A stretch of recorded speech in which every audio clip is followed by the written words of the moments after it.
Nous apprenons à l'instant la mort de Silvio Berlusconi, 86 ans, figure de la vie politique italienne. Il a été 3 fois président du Conseil, de 94 à 95, de 2001 à 2006, de 2008 à 2011. Silvio Berlusconi avait de gros soucis de santé depuis plusieurs mois. Il était hospitalisé et c'est l'agence italienne ANSA qui annonce son décès.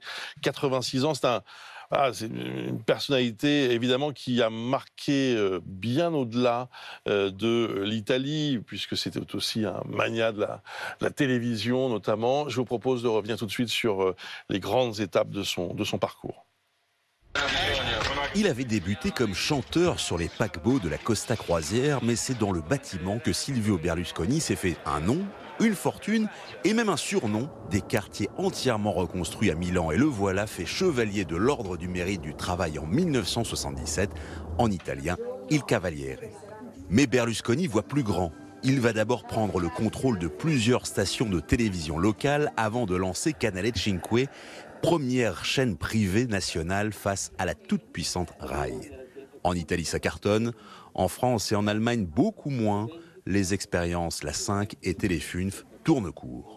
En 1990, Silvio Berlusconi possède tout ou presque dans le pays. Des banques, des journaux, des studios de cinéma et même le plus grand club de football du monde à l'époque, le Milan AC, double champion d'Europe. Et c'est cette force de frappe qui va lui ouvrir les portes du pouvoir politique. En 1994, 2 mois seulement après la création de son parti, Berlusconi triomphe aux législatives. Il entame le premier de ses 3 mandats de président du Conseil. Pendant une quinzaine d'années, il est l'homme le plus riche et le plus puissant d'Italie. Il peut tout se permettre.